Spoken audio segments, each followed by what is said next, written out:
No me suena tanto, y menos con el tema que vamos a tratar a continuación, y es el salario mínimo en Colombia.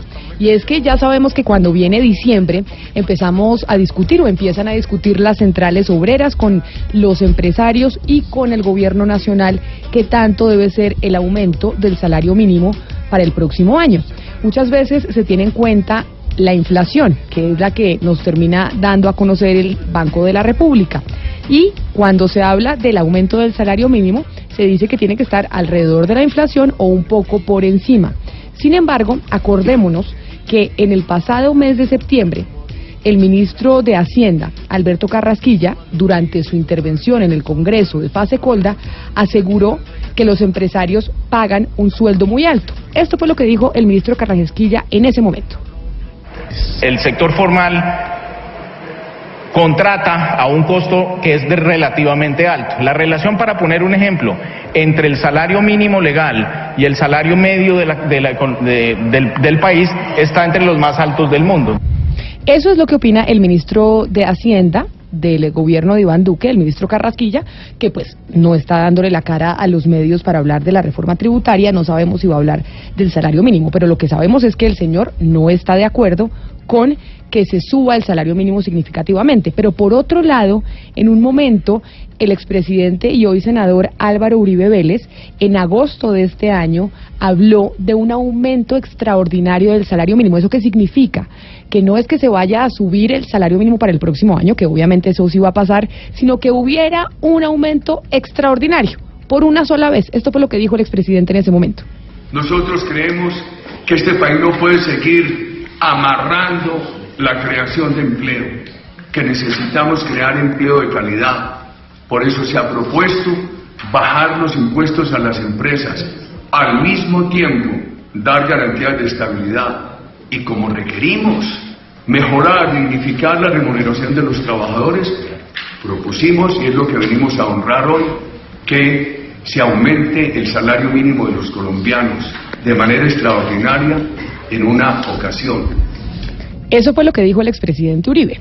Ahora miremos lo que dice la ministra de Trabajo, porque finalmente la ministra de Trabajo, Alicia Arango, es una de las que va a estar sentada en la mesa en medio de esa discusión que tendrán los trabajadores representados en las centrales obreras y los empresarios pues representados en los gremios como la Asociación Nacional de Industriales, ANDI. Esto fue lo que dijo la ministra referente al salario mínimo. Personalmente creo que el salario mínimo es bajito. Yo sinceramente creo que con ese dinero no se puede comprar lo que se necesita para vivir normalmente. Ahora, muchos dicen que es que hay varios salarios en una casa, en una familia. Efectivamente eso puede suceder, pero independientemente de eso, yo creo que los trabajadores colombianos se merecen un salario un poco más alto. Bueno, y ese es el abrebocas entonces para la discusión del salario mínimo. Lo que uno no entiende es cómo dos personas pertenecientes al mismo gabinete, al mismo gobierno, pues, y que estarán sentados en la mesa de negociación, pues piensan tan distinto, Pombo, porque una cosa dice la ministra y otra cosa dice Carrasquilla. Independientemente que hagan parte del mismo gobierno, se entiende esa discrepancia porque obedecen a sectores distintos. La ministra de Trabajo tiene una interlocución permanente con las centrales obreras, con los trabajadores e incluso con los empresarios, mientras que el ministro de Hacienda lo que pues representa un sector muy distinto y un interés muy distinto, pero que es salvaguardar el patrimonio y salvaguardar las finanzas y la estabilidad económica del país. ¿Cómo puede ser posible que dos personas de un mismo gabinete piensen tan distinto, que tengan visiones tan radicalmente opuestas? Si nosotros fuéramos miembros de un gabinete pensaríamos seguramente distinto, lo que no desconfigura, digamos, la unidad de materia y la unidad de criterio del gobierno. Simplemente lo que están diciendo uno, representando un sector, es que le parece bajo, y yo creo que es bajo, y el otro dice sí, Rodrigo, pero desde el punto de vista financiero y macroeconómico, pues tenemos que mirarlo en términos relativos, en términos absolutos, en términos comparativos, y no es tan bajo. Me parece. Pero que además no, Rodrigo, ella aclara que personalmente, o sea, está hablando a título personal y resulta que ella es la ministra de Trabajo. No, eso es decir, cuando ella dice, personalmente pienso que es que merece ganar más. No, ella cuando habla en calidad no de Alicia Arango, sino de ministra de Trabajo. Entonces lo que uno quiere saber es, la ministra de Trabajo, ¿qué piensa? Porque ella dice, personalmente, ahí está hecha la salvedad. Entonces, claro, personalmente, a mí particular no me interesa lo que piensa la doctora Alicia Arango. A mí lo que sí me interesa es lo que piensa la ministra de Trabajo. Pero por además, eso esa aclaración de que personalmente me parece que no es conducente. Oscar, pues, no. pero además, ¿pueden los ministros cuando hablan públicamente separarse de su cargo y decir, ay no, es que esto lo digo como Alicia Arango y no lo digo como ministra, o que Carrasquilla diga, ay, es que esto lo digo como Carrasquilla y no como ministro de Hacienda? Salvo que sea una defensa tal personal, cual, no. Tal cual. Ah, por eso. Entonces Claro. sí debe Pero haber venga, Camila, una coordinación, dígame, amigo Mario. Eso tiene antecedentes. Recuerde usted, durante el gobierno Pastrana, por la misma razón, por el tema del salario mínimo, cada año había discusiones entre el ministro de Economía, que era Juan Manuel Santos, y el ministro de Trabajo, que era Angelino Garzón. Era la misma discusión entre los dos. Claro, Garzón venía de un sector sindical, venía de ser representante de las centrales obreras cuando llegó al Ministerio de Trabajo, y por eso defendía un aumento más representativo para la clase trabajadora. Y Santos defendía pues un ingreso más ajustado a la realidad de los empresarios. Lo que es cierto es que se viene la discusión del salario mínimo, esa la vamos a tener en diciembre, esto es ya. Las mesas se van a convocar y muchos consideran que teniendo la declaración del expresidente Álvaro Uribe como senador hoy diciendo que hay que subir significativamente el salario mínimo de los empleados en Colombia, pues básicamente eso es lo que va a suceder porque las centrales obreras ya tienen ese antecedente y entonces los empresarios van a tener que decir, bueno, tenemos que aceptar un poco un aumento mayor del que veníamos nosotros pensando íbamos a tener en esta mesa, pero sobre todo cuando Alicia Arango, la ministra de Trabajo, está dando unas declaraciones diciendo que sí está muy bajito, Ana Cristina. Sí, Camila, es que aquí no solamente se está discutiendo lo que es el salario mínimo en sí, sino que primero se va a medir en negociación la señora Alicia Arango. Esa es la primera medida que vamos a tener. Sabemos que Alicia Arango es una de las cartas más claras de Álvaro Uribe dentro del gabinete. Y eso va a tener, cualquiera que sea la decisión que se tome, va a tener una incidencia directa en lo que van a ser las elecciones regionales del año entrante. Entonces, es decir, no es solamente mirar en términos económicos lo que significa, sino en términos políticos. Esta decisión del salario mínimo va a ser fundamental, entendiendo que Alicia Arango es Uribe, es la palabra de Uribe dentro de esta decisión. Y precisamente como se viene la discusión del salario mínimo, Ana Cristina, le vamos a preguntar a los oyentes que se comunican con nosotros, porque aquí en Mañanas Blue, cuando Colombia está al aire, los queremos escuchar, que nos manden sus mensajes de voz al 316-415-7181. Ahí nos dicen de dónde nos llaman, de dónde nos mandan el mensaje y su opinión sobre la siguiente pregunta. ¿Esta es con el patrocinio del doctor Pombo o el patrocinio de Lisset, la encargada digital démosle lo crédito de Mañanas a quien Blue? corresponde, es de Lisset. O sea, esta es con el patrocinio de Lisset, que dice, ¿usted qué prefiere? Y yo le pregunto, Pombo, se la voy a hacer a usted. ¿Qué prefiere? ¿Que le suban el salario mínimo pero le aumenten los impuestos? ¿O que le suban el salario y no le suban, o que no le suban el salario pero que no le pongan los impuestos? Exacto. Yo prefiero que no me suban los impuestos y que no me suban el salario. ¿Por qué? Porque me parece que los impuestos tienen un efecto devastador en la economía, mientras que el salario se mide en términos individuales, subjetivos, digamos familiares.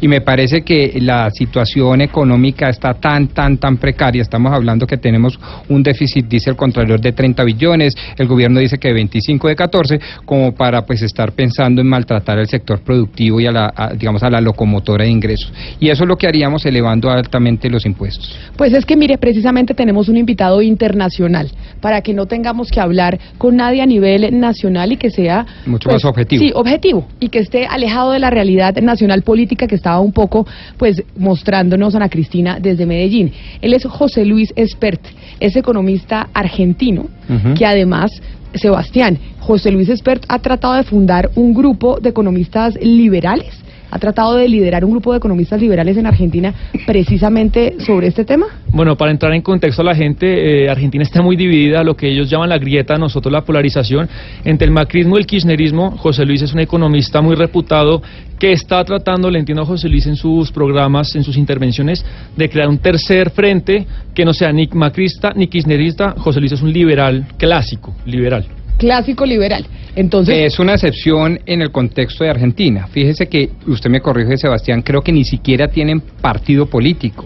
O sea, el penorismo agarró tanto escenario político que la minoría, incluyendo los liberales clásicos, no tienen ni siquiera partido político. Puedo equivocarme, usted me corregirá. Pero entonces saludemos al señor Espert, que en esta oportunidad viene a hablarnos como economista sobre cómo ve él un aumento del salario mínimo significativo, que es lo que vemos para el próximo año va a pasar en Colombia, por lo que explicaba Ana Cristina, porque estamos en época electoral. ¿Eso qué efectos tiene sobre la economía? Porque todo el mundo quiere que le suban el salario. A mí cuando me preguntan, ¿usted quiere que le suban el salario, Camila? Claro. Yo digo, pues por supuesto.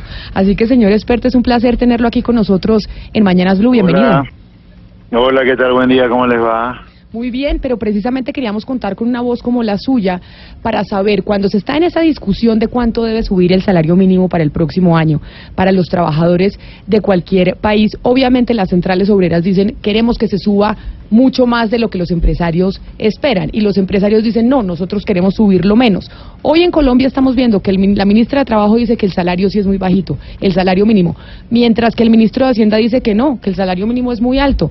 Entonces, ¿qué es lo mejor para una economía? Para que entendamos todos, porque todos queremos que la economía colombiana pues le vaya mejor, porque ahí nos va mejor a todos. ¿Subir el salario mínimo de manera importante afecta a la economía de un país o eso no es cierto? Mire, yo creo que la intervención del Estado como concepto debería limitarse a tareas muy precisas, como proveer de defensa, seguridad, justicia y no muchas cosas más.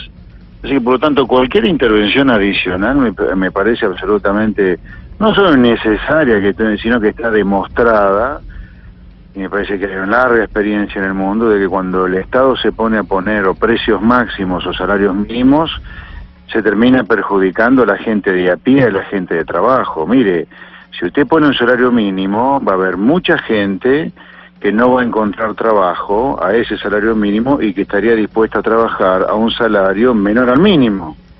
Así que probablemente usted, si fija un salario mínimo, aumente la tasa de desempleo en el corto plazo, y en el largo plazo va a generar un desincentivo a invertir de parte de las empresas que puede terminar siendo perjudicial. Pero volviendo al principio, está muy probado que la intervención del Estado, más allá de tareas esenciales que no haría el sector privado, como la que yo le comenté, es absolutamente perjudicial. Ahora, si bien es cierto que la decisión se genera en una mesa tripartita, empresarios, obreros y el gobierno, ¿quién debe tener el peso a la hora de la decisión? ¿El empresario o los obreros o los trabajadores? Mire, yo voy a ser coherente con lo que le decía antes, aunque puedo estar equivocado, por cierto, no soy el dueño de la verdad, pero si yo digo que no debe haber un salario mínimo, que ni siquiera debería haberlo, no es que aumentarlo o bajarlo, que ni siquiera debería haber, a mí no me entra en la cabeza quién es el que tiene que tener el mayor poder de decisión en esta mesa. Pero digamos que la decisión de tomar, de incrementar el salario mínimo es técnica, no es política, pero termina siendo política, termina politizándose. ¿Cómo lograr que sea eminentemente técnico el aumento del salario y no que termine politizándose? Porque es inevitable que si el Estado es el que decide fijar un salario mínimo, porque la resolución sobre el salario mínimo lo hace el Poder Ejecutivo de cada país a través de alguna resolución o decreto, es una decisión política, no es técnica. La decisión técnica sería dejar a las empresas que paguen los salarios que negocian libremente con los trabajadores representados a través de sus sindicatos. Así que, por lo tanto, la decisión de un salario mínimo de por sí es política, no es técnica. Si fuera técnica, no habría salario mínimo. José Luis, entiendo que el gobierno argentino decretó una prima de 5.000 pesos para Navidad. Eso y la experiencia en Argentina, ¿qué nos puede traer a esta discusión? Para que nos traiga de ejemplo. Bueno, recién hablábamos desde el punto de vista más conceptual, global y general. Ahora, hablando de Argentina, en estas circunstancias, en un gobierno que ha provocado una severa crisis en Argentina y que ha llevado la economía a la recesión, que encima el mismo gobierno responsable de la crisis cambiaria que tuvimos, que ha traído a la economía a una recesión, estar obligando a las empresas a un bono salarial o a un aumento de salarios por única vez como es este que se va a dar, ha agravado las cosas. Yo creo que la decisión del gobierno de haber dado o haber decretado este aumento de salarios por única vez es para tener algo de paz en las calles argentinas que están muy convulsionadas, ahora que Argentina durante este fin de semana va a ser el país anfitrión de la reunión del G20, ¿no? Donde se reúnen los 20 países más poderosos y más ricos del mundo.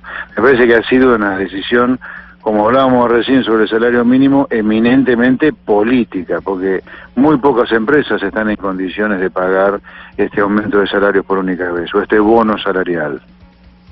Usted dice, José Luis, que no está muy de acuerdo con que se fije un salario mínimo como se fija hoy en Colombia. ¿Le suena más la idea de que los empresarios puedan pagar a sus empleados por horas laboradas, como sucede en Estados Unidos y en otros países, que de acuerdo al tiempo laborado se le pague por horas a un trabajador? ¿Esto trae ventajas, cree usted, para las economías de países latinoamericanos? Sí, en Argentina, les recuerdo, también hay un salario mínimo, y Argentina hace rato que tiene un salario mínimo. De hecho, la administración de los Kirchner hizo por lo menos una decena de aumentos del salario mínimo, y sin embargo hoy los niveles de pobreza de Argentina superan el 30%. O sea, en Argentina más del 30% de la población es pobre, o sea, no llega a comprar una canasta mínima de consumo más otros servicios. Así que, por lo tanto, mire, a la doble experiencia, no hay duda que el salario mínimo es absolutamente contraproducente. Que se pague el salario que la empresa libremente negocie con los trabajadores, están representados por sus comisiones gremiales, y esos salarios se fijan en función no solo de las horas trabajadas, sino en función de la productividad de las horas trabajadas, en función de la rentabilidad de la empresa. Mire, nadie mejor que trabajadores y empresarios para saber hasta dónde puede ir el salario o cualquier otro costo. Por lo tanto, el Estado metiéndose en decisiones que son esencialmente privadas son absolutamente contraproducentes. Y no lo digo pensando en Colombia, no me voy a meter en los asuntos de otro país, pero sí le digo que la experiencia argentina con el salario mínimo es absolutamente contraproducente. Sí, pero para usted es mejor que la empresa fije con el trabajador un salario mínimo mensual, o que le pague de acuerdo a las horas laboradas. No, nada de mínimo, en función de las horas trabajadas. Nada de mínimos, en función de las horas trabajadas. Miren, los trabajadores ya están de por sí sindicalizados en conjunto para que defiendan mejor sus intereses frente al empresario, que tiene, entre comillas, un poder monopólico sobre muchos trabajadores. Por eso es que al empresario, como contrata muchos trabajadores, los trabajadores se asocian en un sindicato o en una comisión gremial interna para discutir sus condiciones de trabajo con el empresario. Ya está, suficiente, con eso es suficiente. El Estado no tiene por qué meterse a fijar ningún salario mínimo, ni tampoco en las empresas tiene que haber salario mínimo, que se pague en función de la productividad de las horas trabajadas. Señor Espert, si ubicamos toda esta conversación dentro del rango de lo político, como usted lo ha venido diciendo, podemos calificar el aumento extraordinario del salario mínimo, digamos, como una medida populista, y si dijéramos que es una medida populista, podríamos hablar de algunos casos emblemáticos en Latinoamérica. Hola, sí, ¿me escucha? Sí, se me cortó cuando usted me estaba desarrollando su pregunta. Sí, le repito la pregunta, señor Espert. No, le decía que si ubicamos esta conversación dentro del rango de lo político, y si es posible calificar esta medida del aumento extraordinario del salario mínimo como una medida populista, quisiera saber si podríamos citar algunos ejemplos emblemáticos en Latinoamérica en que esto haya sido llevado a cabo y no haya funcionado, para que la gente entienda un poco mejor y sin tecnicismos en qué consiste. A ver, Argentina tiene salario mínimo hace muchísimo tiempo, y Argentina es uno de los países emblemáticos por la decadencia que viene sufriendo. Obviamente yo no voy a decir la tontería que por culpa del salario mínimo es que Argentina está en decadencia, pero el salario mínimo es uno de los tantos estigmas o indicadores del populismo en Argentina, y yo no dudaría en calificar la decadencia que América Latina viene sufriendo como continente. Yo creo que habría que empezar a exceptuar cada vez más a Chile, Perú y Colombia, que se están diferenciando, México en menor medida, pero sí es un continente absolutamente infectado y enfermo por el populismo. El populismo, que en algún lugar, ¿qué es? Es pensar que se puede vivir por encima de las posibilidades, por encima de la productividad. una manera de definir el populismo es, mire, pagar salario por encima de la productividad, y es así que América Latina, comparado con otras regiones del mundo, viene en decadencia relativa hace muchísimo tiempo. Décadas, le diría. En el caso de Argentina, por ejemplo, mire, Argentina, hasta que abraza el populismo como sistema, estuvo entre las 10 primeras naciones del mundo en materia de riqueza, y Argentina es número 70 en el ranking mundial de ingreso per cápita. Señor Espert, el populismo sin duda es nocivo para cualquiera que lo aplique. Nosotros quisimos llamarlo para hablar de la discusión del salario mínimo porque nos parecía su voz, pues obviamente distinta a la que existe hoy en el continente. Porque, Pombo, usted mismo estaba haciendo la reflexión que el señor Espert es un liberal clásico, duro y puro, sí, como esos que no vemos hace muchísimo tiempo. Señor Espert, me decía Sebastián, nuestro productor internacional, que usted tiene posibilidades o está pensando en lanzarse a la presidencia argentina. ¿Es esto cierto? ¿Usted está pensando en conformar una candidatura presidencial para las elecciones del próximo año en octubre en su país? Dos reflexiones una reflexión antes de contestarle a su pregunta sobre mi eventual candidatura. Mire, más que liberal duro, en un país como Argentina, que insisto, llegó a ser top 10 a nivel mundial en materia de riqueza y ha descendido 60 puestos en 70 años, o sea, casi un puesto por año ha caído Argentina. Es un país que está azotado por el narcotráfico, está azotado por la inseguridad, está azotado por las mafias. Y acá no se trata de cambiar solo por ser liberal, se trata de hacer cambios que tengan que ver con sentido común. Mire, se puede calificar como liberal aquellas cosas en las que yo creo, pero antes que ser liberales son de sentido común. Acá en Argentina, un trabajador, no un ricachón, un trabajador que está en blanco, o sea que paga todos sus impuestos, de 12 meses que tiene el año, trabaja 7 solo para pagar impuestos. En Argentina el Estado prácticamente confisca los ingresos de la gente y encima no le da nada, porque acá la inseguridad es atroz en Argentina. La mala gestión pública es muy importante en Argentina. Entonces yo diría, pensar en estos términos puede ser calificado como liberal, pero hoy ya, dado el nivel de decadencia argentina, es pensar con algo de sentido común más que liberal. Sobre su pregunta de mi candidatura, mire, yo más que pensar en algo en términos personales, presidente, sí estoy trabajando junto con otros, que no son solo economistas, sino especialistas en educación, en seguridad, etcétera, en el armado de un frente lo más amplio posible, sobre estas ideas, sobre estos ejes, para eventualmente, si se dieran las circunstancias, competir en las elecciones del año que viene. Cuando yo le digo si se dieran las circunstancias, estoy diciendo si se pudiera conformar un partido político. En Argentina las trabas para armar un partido político son enormes, justamente para que no haya competencias a los que ya están, desde el punto de vista legal y desde el punto de vista económico. Así que veremos. Estamos sí trabajando con absoluta seriedad, como siempre he trabajado yo en mi vida profesional. Pues señor Espert, esperaremos entonces ver cómo se desarrolla ese grupo que usted está conformando de economistas liberales, pero también de sentido común, como lo dice usted, no son solo liberales, como corresponde a los liberales, sino de sentido común. Esperamos a ver cómo se desarrolla y si termina siendo usted candidato presidencial. Aquí lo esperamos también para que hable con nosotros cuando ya se esté desarrollando la campaña presidencial en su país. Feliz mañana. Un placer. Un placer. Y como les decíamos, seguimos hablando del salario mínimo. Vamos a hablar con un profesor español. ¿De quién se trata, Gonzalo? Camila, se trata del profesor Marcel Hansen. Él es profesor de la Universidad Autónoma de Madrid, experto en macroeconomía y economía laboral, premio Jaime Fernández de Araoz. Ha sido consultor, por ejemplo, para el Banco Interamericano de Desarrollo y también para la OCDE en asuntos sobre contrataciones colectivas. Profesor, bienvenido a Blue Radio. Muchas gracias. Profesor, mi primera pregunta tiene que ver con la inflación. ¿La inflación viene dada por el aumento del salario mínimo, sí o no? Yo diría que no, pero antes de entrar en este debate, yo quisiera matizar un poco las afirmaciones que ha hecho el invitado anterior. El salario mínimo es una realidad en muchos países y, de hecho, países muy liberales como Estados Unidos y el Reino Unido tienen un salario mínimo. El Reino Unido lo acaba de introducir y en Estados Unidos hay una discusión, un debate muy fuerte para subir el salario mínimo en ciudades como Seattle, por ejemplo, hasta niveles nunca vistos, ¿no? de $15. El salario mínimo puede jugar un papel y debe jugar un papel mayor cuando los trabajadores pierden poder de negociación.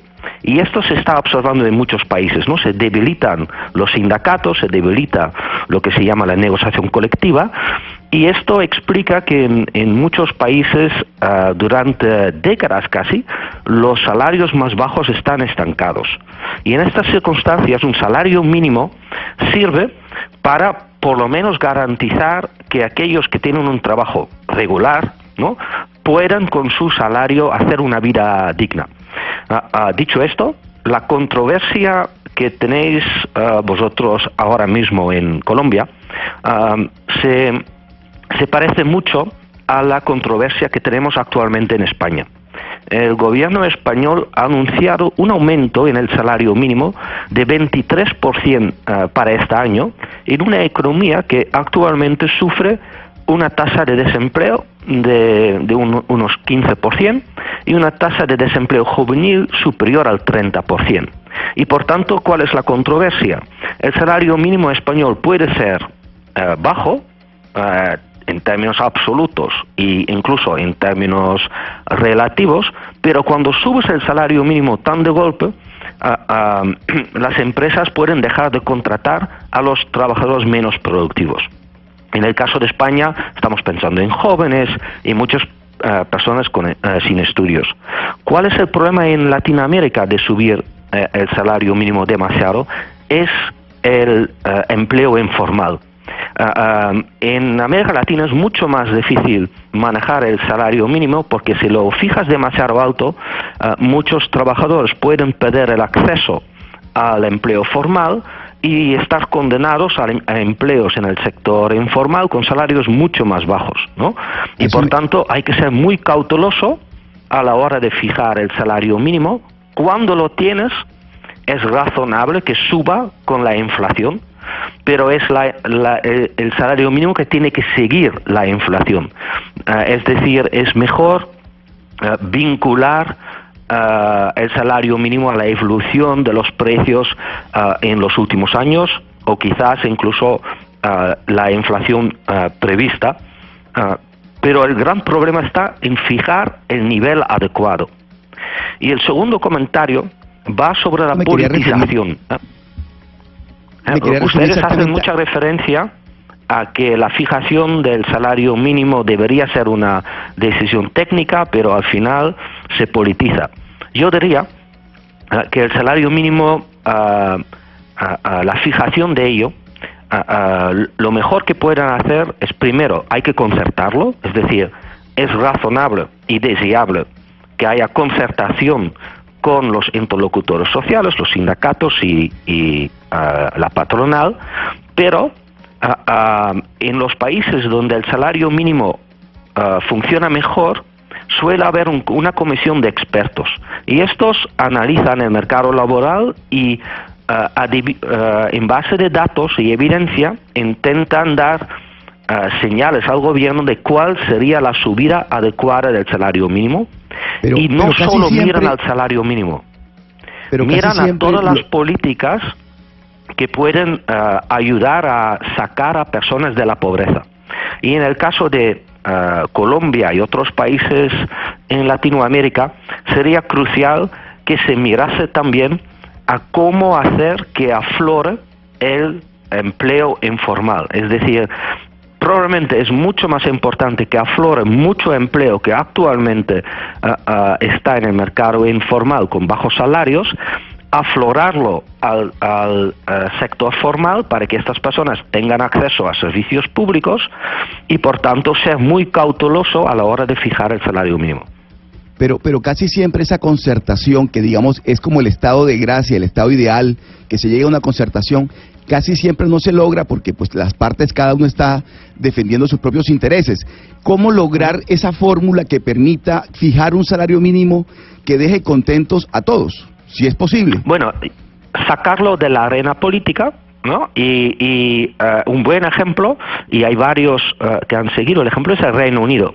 El Reino Unido ha introducido hace algo más de una década un salario mínimo, no solía tenerlo, y ha formado una comisión de expertos de reconocido prestigio, ¿no?, que no están directamente vinculados con los interlocutores sociales, y ellos indican, en base de investigación de cómo evoluciona el mercado laboral, cuál ha sido el efecto del salario mínimo en el pasado, cuál es el espacio para la subida.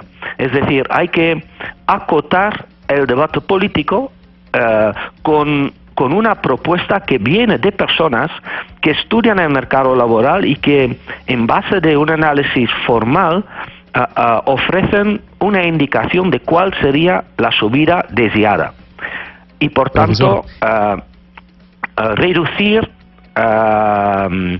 el incentivo de políticos de utilizar el salario mínimo a su antojo. Sí.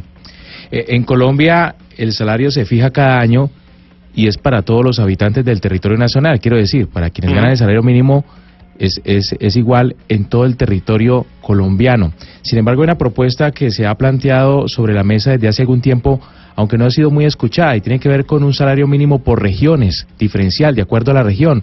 Algunos piensan que hay empresas mucho más productivas en las grandes ciudades y otras que no lo son tanto en las provincias, en las zonas o en los campos. ¿Usted está de acuerdo con que... La propuesta tiene mucho sentido. Sí. La propuesta tiene mucho sentido. ¿Le suena la idea? Sí. De hecho, en Europa típicamente los salarios mínimos se fijaban por convenios colectivos, es decir, en la negociación colectiva, y no eran diferentes por regiones y por sectores también. Muchos países en Europa también tienen un salario mínimo distinto por edades, es decir, no se estipula el mismo salario mínimo para un joven, un menor de edad, que por un adulto. Y en un país como Colombia, si hay grandes diferencias en niveles de vida, claramente cuando tú tienes un salario mínimo universal, o lo pones muy bajo para evitar que produzca efectos negativos en las regiones más pobres, y de esta manera el salario mínimo es insuficiente para quien viva en Bogotá, por ejemplo, o si lo quieres poner al nivel de Bogotá, pues estás creando muchos problemas en las zonas menos ricos, y por lo tanto la diferenciación tiene mucho sentido, porque el salario mínimo tiene que ofrecer una vida digna a una persona que trabaja a tiempo completo, y si el coste de vida es muy distinto, pues el salario mínimo preferiblemente también lo sea. Pues profesor Marcel Jensen, que yo le dije que era español, ningún español, usted es muy holandés, pero habla un español perfecto. ¿Dónde aprendió? En España. Por eso era que nosotros pensábamos que usted era español. No, soy un holandés que vive desde 2001 y enseño en España. Exactamente. ¿Y aprendió español desde hace cuánto tiempo? Desde el primer día cuando llegué, porque solo hablaba italiano, así que copiando a periodistas, copiando al periódico y escuchando, se aprende. Bueno. Y luego pues cuando uno tiene que enseñar ya no queda otro remedio. Pero habla usted perfecto y le entendimos su explicación sobre el salario mínimo muy bien. Así que, profesor, muchas gracias por haber estado con nosotros aquí en Mañanas Blue. Un saludo.